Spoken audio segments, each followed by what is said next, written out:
Greetings everyone, time T के आज के एपिसोड में बात करेंगे article 142 of constitution of India के बारे में। आर्टिकल 142 के क्लोज 1 में ये लिखा गया है कि the supreme court in exercise of its jurisdiction में पास एनी सच डिक्री और make such orders as it is necessary of ensuring the complete justice in any cause or matter pending before it. That means यहाँ पर supreme court के पास powers हैं कि वो वैसे decrease announce करे, वैसे जजमेंट्स अनाउंस करें ताकि वो इंश्योर करें किसी कंप्लीट जस्टिस को। सो यहाँ पर काफ़ी सारे स्वीपिंग पावर्स दिए गए हैं। Let's see the applications of article 142।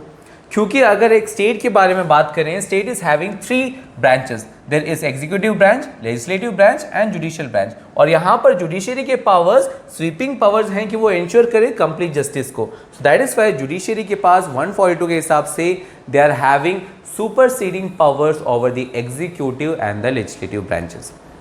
The second aspect here, यहाँ पर जो 142 है, it is providing sweeping powers ताकि इंश्योर कर पाए कंप्लीट जस्टिस को। और ये जो आर्टिकल 142 में जो पावर्स हैं, it is complemented by article 141 as well as article 136 and other aspects of the constitution. अब देखते हैं कहाँ कहाँ पर अप्लाई किए गए थे। The first application was in case of union carbide case. जो भोपाल गैस ट्रेजेडी हुआ था, वहाँ पर जो विक्टिम्स को कंपनसेशन बात दी गई थी, तो वहाँ पर कंपनसेशन का एक फिक्स अमाउंट था जो कि उन्हें देने चाहिए थे।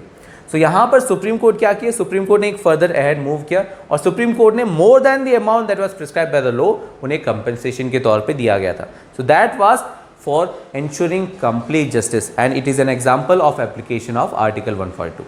Another application is in the case of call block case of allocation. So यहाँ पर जो allocation का जो केस हुआ था particularly in the year 2014, वहाँ पर काफ़ी सारे जो कॉल ब्लॉक्स हैं वो allocate किए गए थे using mal practices, using negative practices। और यहाँ पर सुप्रीम कोर्ट क्या करते हैं, जो भी ब्लॉक्स allocate किए गए थे using negative practices, using mal practices, उसे null and void घोषित करते हैं। At the same time जो प्रॉफिट उन्होंने कमाया है using this negative practices, using this mall practices, उसके हिसाब से उन्हें फाइन्स भी लेवी करवा दिए जाते हैं।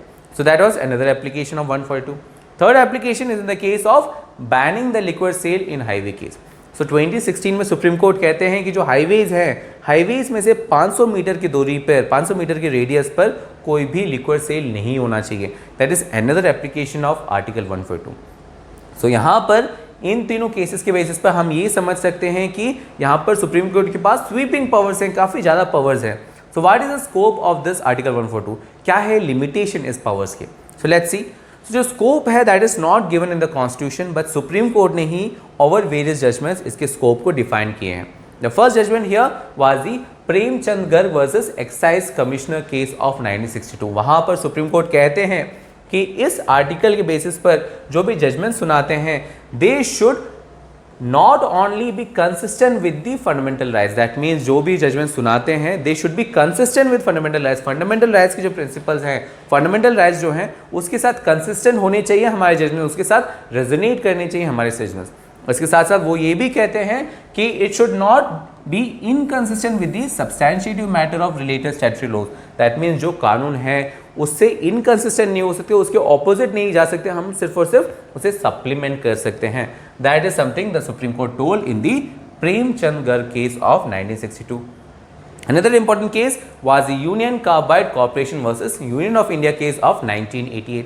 वहाँ पर सुप्रीम कोर्ट कहते हैं कि जो कोर्ट है, कोर्ट हाईलाइट्स की जो प्रोहिबिशंस हैं जो कि कंटेन किए जाते हैं in any other law, particularly the ordinary laws, they cannot be ipso facto act as an limitation और prohibition on the article 142। That means अगर कोई ऑर्डिनरी लॉ हैं, उनमें कोई अगर प्रोहिबिशन के स्ट्रैटेजीज हैं, कोई रेस्ट्रिक्शंस हैं, तो उन रेस्ट्रिक्शंस, वो जो प्रोहिबिशंस है, वो आर्टिकल 142 के ऊपर रेस्ट्रिक्ट नहीं करेगा। आर्टिकल 142 के जो पावर्स हैं उसे प्रोहिबिट नहीं करेगा। क्यों? अगर प्रोहिबिट करे, अगर ऑर्डिनरी लॉज की जो रेस्ट्रिक्शंस है वो 142 के पावर्स को रेस्ट्रिक्ट करे, दैट वुड मीन कि जो स्टैट्यूटरी प्रोविजंस हैं वो ओवरराइड करें किसी कॉन्स्टिट्यूशनल प्रोविजंस को, and that is not possible because article 142 is constitutional provision and constitutional provision is having primacy over the statutory provisions. और इसीलिए ही जो भी प्रोहिबिशंस हैं, जो भी रेस्ट्रिक्शंस हैं जो कि ऑर्डिनरी लॉ के बेसिस पर हैं, वो प्रोहिबिशंस की तरह काम नहीं करेंगे on the powers of article 142. That was something the Supreme Court told in the Union Carbide Corporation case of 1988. The third important case is the Supreme Court Bar Association versus Union of India case of 1991. यहाँ पर supreme court कहते हैं कि this aspect, this article 142 is only of supplementary nature.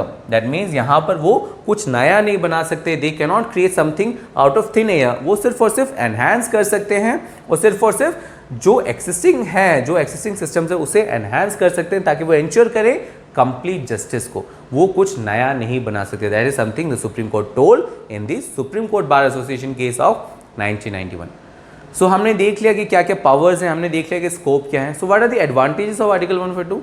So article 142 का first advantage here इसकी अगर executive और legislative branches fail कर ले उनके वर्क्स को अच्छी तरीके से परफॉर्म करने के लिए, then the supreme court can uphold the constitutional ideas using article 142।